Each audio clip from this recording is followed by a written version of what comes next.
आई शिवानी बड़ी हमारा गीत के फरमाइश आई बा भाई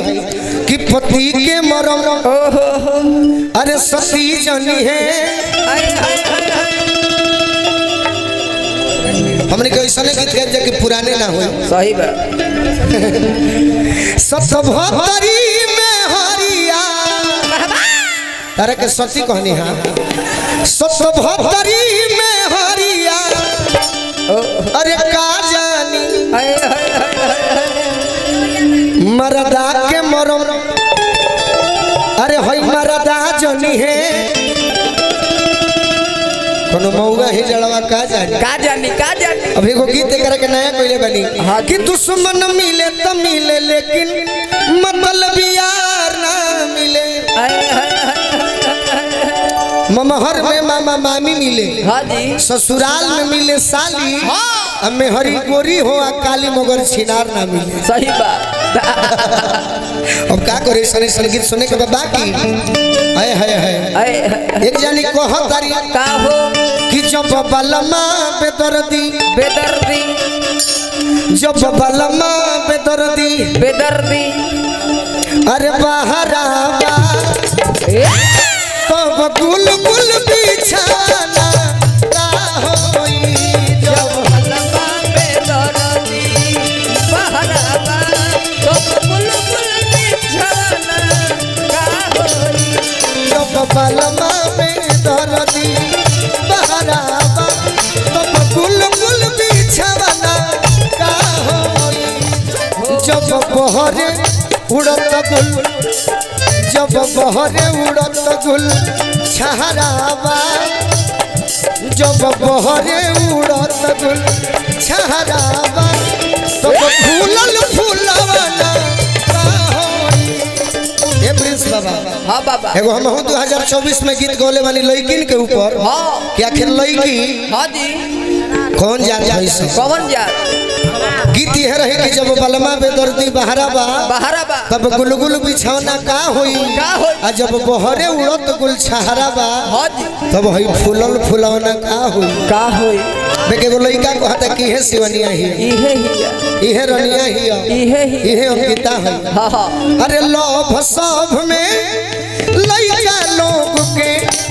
लोभ सब में लइका लोग के नाम झूठो बदनाम बाटे एगो से जे करू मन ना भरे एगो से जे करू मन ना भरे लइकियो करे नाम बाटे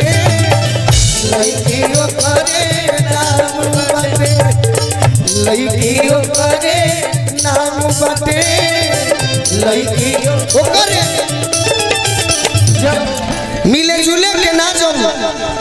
जोग बाटे हां जी इस निमन ये सखी वियोग बाटे लड़की कहते ये सखी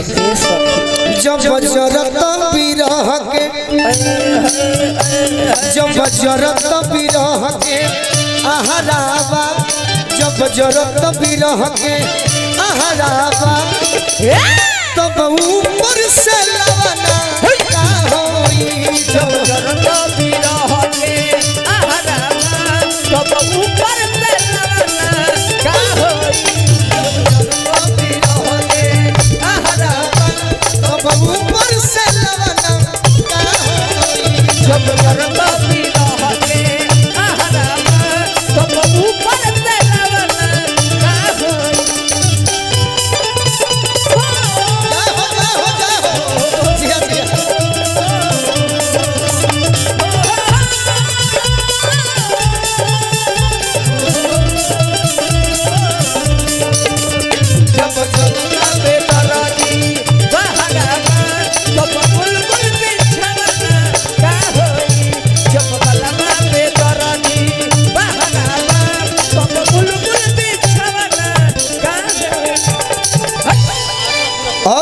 बड़ा दुख में बड़ू हम जननी है कि मिलल हमारा तमरो ओस बड़ुए देह नहीं हर के आइल जो सबस बड़ुए जब मम्मी बने के दिन मम्मी जब मम्मी बने के दिन जब मम्मी बने के दिन लम्हाराबा जब मम्मी बने के दिन लम्हाराबा जब मम्मी बने के दिन लम्हाराबा अरे तो वकील के खेलावाना का होई जब मम्मी बने के दिन लम्हाराबा तो वकील के खेलावाना का होई मम्मी बने के दिन लम्हाराबा तो वकील के खेलावाना का होई जब मम्मी बने के दिन लम्हाराबा तो वकील के खेलावाना का होई जब मम्मी बने के दिन लम्हाराबा तो वकील के खेलावाना का होई जब मम्मी बने के दिन लम्हाराबा तो वकील के खेलावाना का होई जब बात गइलू बात करो अब